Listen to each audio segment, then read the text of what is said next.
Okay, I think you're going to have a couple of questions about two of the items inside this box. So this time I'm going to do a full unboxing of the November Bag Makers box. Hi, I'm Emma from Studio 77. If you don't know who I am, I'm a bag pattern designer, writer, community curator, and box curator as well of the Bag Makers box. This is a bi-monthly subscription box that is curated specifically for bag makers, home sewists that want to sew bags. All right, this time, like I said, there are two products inside that I think you're going to have lots of questions about. So stay watching to the end because I'm going to show you how to use those specific products in a kind of mini tutorial. But before we get into it, I have to tell you this is the second time I've filmed this. The bit at the end, the tutorial, I'm not going to be able to refilm that. So I apologise right now for the quality is not as good as I would like it to be. But hang in there because there are some juicy tips and tricks. Right, before we go any further, this is an unboxing. I'm going to talk you through everything that's inside this box and why I decided to include it. So there are spoilers ahead. Warning. Consider this your warning, okay? So if you haven't received your box, maybe stop the video right now and come back when you have received it so that there are no surprises spoiled. Right, let's jump into it. Okay, so let's open her up. Of course, we have a leaflet in the top. So this inside the leaflet, on the back there are spoilers, so I won't show you that, but shows you a little bit of a sneaky peek inside on the inside flap. And then when you open it up, I'll do it so that you can't see the codes.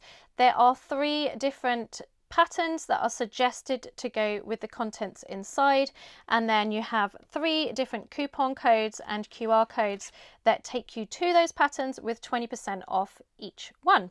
So this time we have Spencer Og, me of course, and then we have Sew Empty Handed, and we have the Light of the Moon crossbody from Sew Empty Handed, the Genie bag from me, and we have the Beanie Baguette from Spencer Og.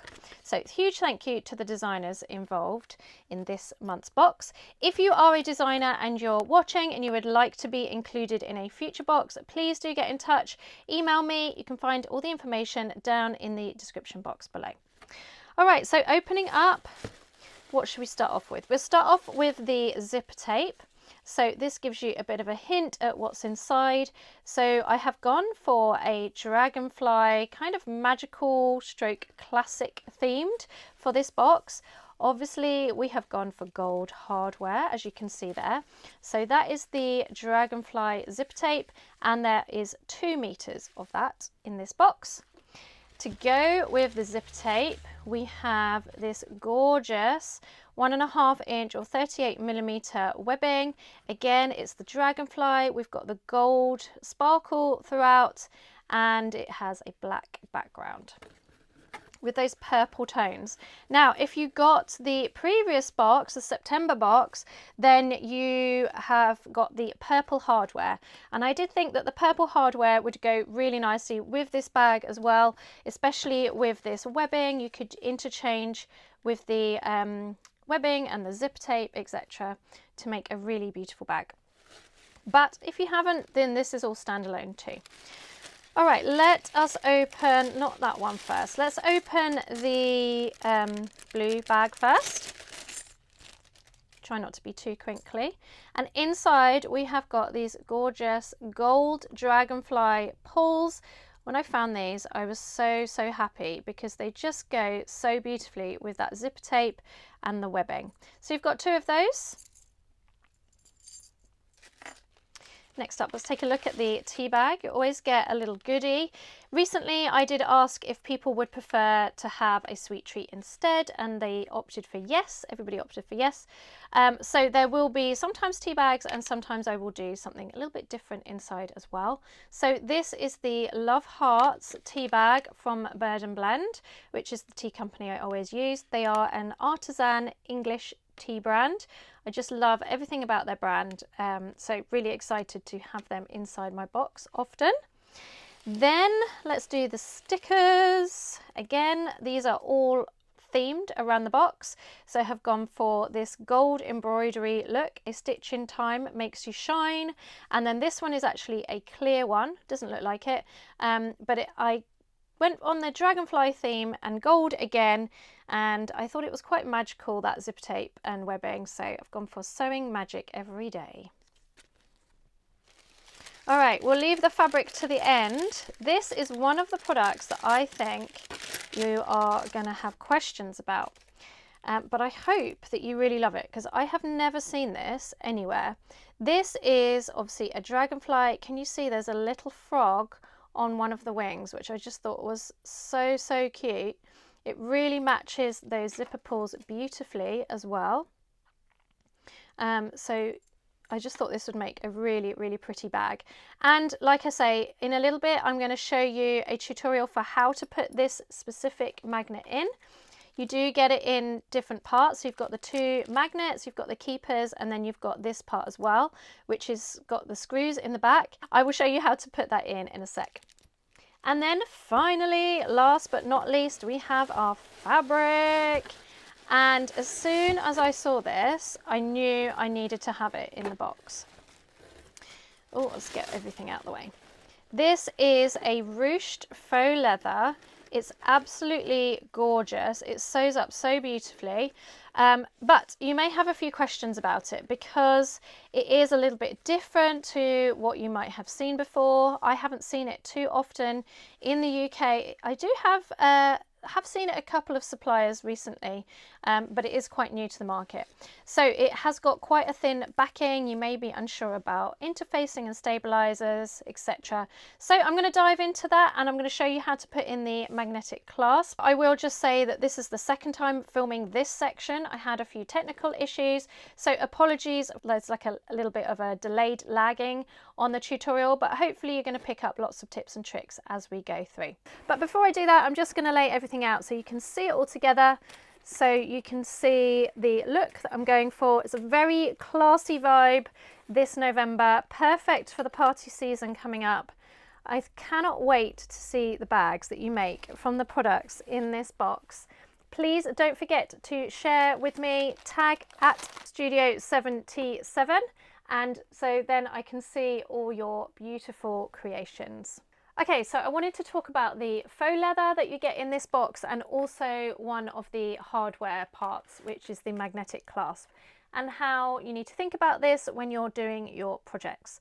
So obviously, depending on the project that you choose to do, the bag that you're going to make, you want to think about the thickness for your machine.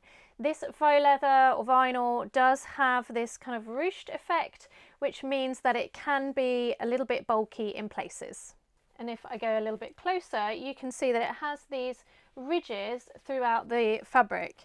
And where the ridges are, of course, it's not attached to the backing because that is giving the effect of the puckers or ruches or foldings in the fabric. You've got a thin layer on the backing as well. And I find that this is a little bit thinner than your regular faux leather or your vinyl, so bear that in mind. You definitely want to interface this. I have interfaced this successfully with both woven and non-woven interfacing, and I did that on my HTV Ron heat press, and I did that at 140 for 8 seconds, and that was totally fine.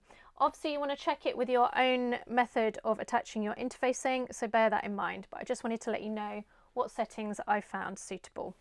When you get it, the fabric is going to be folded rather than rolled, and that's because you can't really roll it successfully without it kind of doing lots of tiny little folds. Okay, so we have folded it up into the box. So when you get it, just try and keep it flat as you can. If you need to roll it, then roll it around a cardboard tube. That will help it. But if you can, just try and leave it flat as well. If you do find you have to leave it folded, you can get the creases out by putting it through the heat press or your iron when you attach the interfacing. Of course, never put an iron or a heat press directly onto the top of faux leather or vinyl because it is going to melt it. Always use your Teflon sheet or your baking sheet. When it comes to adding stabilizer to the back, you will be able to fuse on stabilizer perfectly fine. As you can see, I have added a Decaville light to the back of this. I've also stabilized it first with a woven stabilizer because this is my outer fabric, and most likely you're going to be using yours for an outer fabric too, so I do recommend that. Now, when it comes to the magnet that is also supplied in this box, in the November box, you're going to have it in this purple bag, and it comes in the separate pieces. So I just wanted to go through how you're going to use that and how you're going to attach it in your bag. So you want to take out the pieces out of the bag, and you can see that the magnet parts do have this blue film on there. I'm going to keep that attached so that it keeps the metal protected while I'm making the bag. You're going to want to have a small screwdriver. This one I got from Amazon. I will pop a link in the description of where I got that as well. And I'm going to be using a hole punch. I'm going to be punching 3mm holes into the bag, as you will see in a little bit, but I just thought I'd let you know the measurement. So when you pull it out of the bag, you're going to have these different components. We've got the two keepers, these silver bits here. We've of course got our male and female parts of our magnets, and then we've got this main front piece, which is our kind of showstopper front.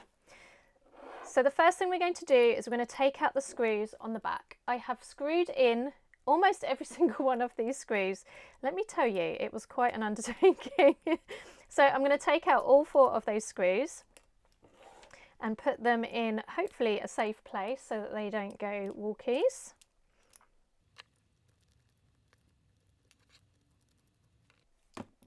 And then you have the front and the back parts. This is the back part, which is going to be on show.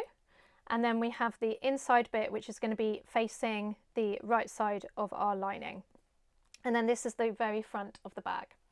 So I have prepped up a front flap of a bag. This is my pattern called the Genie bag, and I thought I would insert into the magnet into this bag so I can show you the process for that, as it might be a little bit different to your regular magnetic snaps that you've used before. So I've got my pattern here that I have prepped up so that I can place it on so that I can know exactly where the middle of my clasp wants to go. So I'm just going to, hopefully it's going to show up on the faux leather, yeah, by poking through that screwdriver. Don't know if you can see, I know it's not ideal that it's black, but obviously I wanted to show you the actual fabric that comes in the box. So we're not making a hole, we're just placing that so that I know where the middle of my clasp is going to go. So that then I can place that over and I can see exactly where I want that to be. The other thing that you can do as well, to get a little bit more accurate, is place on the backing plate, and you want to have it so that the 4 holes, the ones either side, are level to each other, okay, so that they're going right the way across.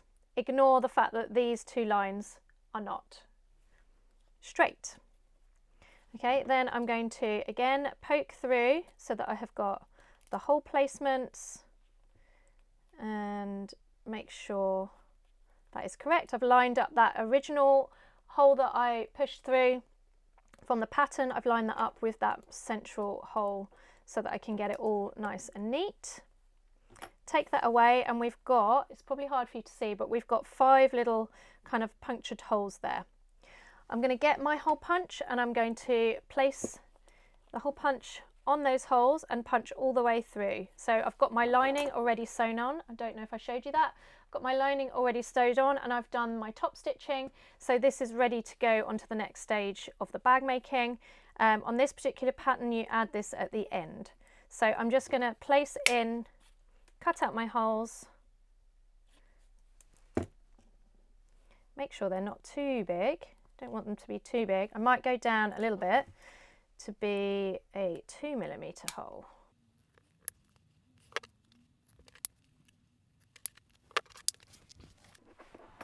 So then the next step is we want to put in our magnet, and of course you can choose whether you have your female side on the front of your bag underneath. So this is going to be the front of my bag, so you can have the male side there or the female side. I think I'm going to have the male side on the flap part. So I'm just going to bend the prongs in a little bit so that it goes into the metal, and then pop the keeper, it's not attached to the other magnet, on the back. And then you're going to want to bend in the prongs towards each other, because we've got the magnets, the screws either side. We want to make sure that we're not pushing into the space where those screws are going to need to go.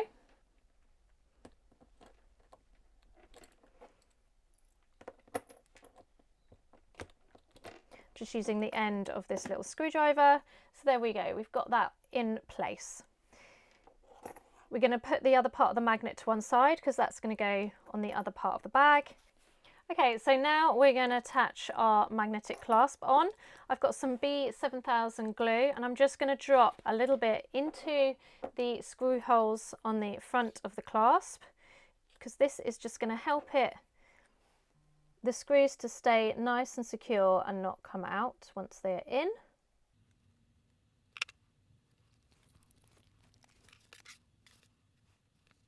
So place that magnetic clasp on the front and flip it over, and then I'm going to grab the backing and I'm going to pop those screws in place. Now when you put the screws in, you want to make sure that you don't tighten them up all the way on the first one. So just have it till it grabs, and then you can do the opposing corner, and with any luck everything will line up really nicely. So just screw it in a little bit each time and then go back and add a little bit more to the screws.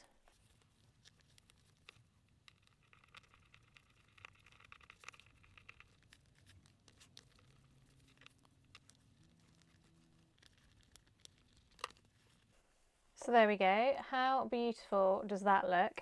So you've got your one side of your clasp, so your front side in, and then we need to put the back piece in, and to do that I'm going to refer to my pattern. Maybe you have done this before with magnetic clasps, but I'm just going to go over it real quick just in case you need a refresher.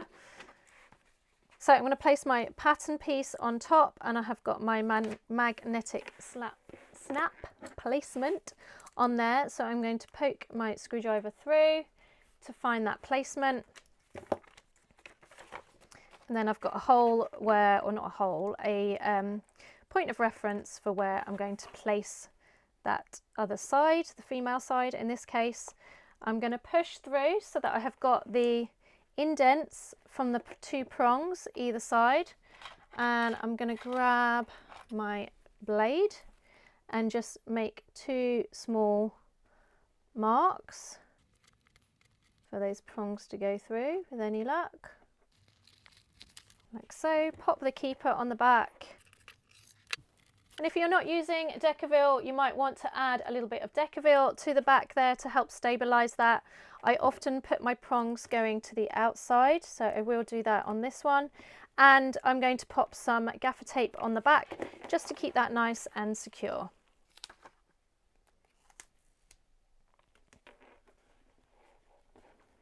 Now you can take off the green if you want to. I'm going to take it off just to show you, or the blue I should say, little plastic covering, and there it is, ready to be finished, ready to be sewn up into our genie bag. Alright, that is the bag flap finished. I hope that you have found that mini tutorial useful, and if you have got one of these boxes, hopefully it gives you a little bit more information about those two products I think you're going to find a little bit more interesting than you may have seen before. Before we go, I do have some of those exact boxes for the November Bag Makers box. They are available on my website. I will pop a link to everything in the description below. Hopefully there are some left by the time you watch this, because they usually go pretty quick. Coming up on the screen right now, it's not time to go just yet. I have a video right here which is all a little bit more about the Bag Makers box with a few more unboxings, and round about here is a video that I think you're gonna love. If you have found this video interesting, please do consider subscribing and hit the like button so that you can find more of my videos later. All right, I'll see you in the next video. Thank you so much. Bye.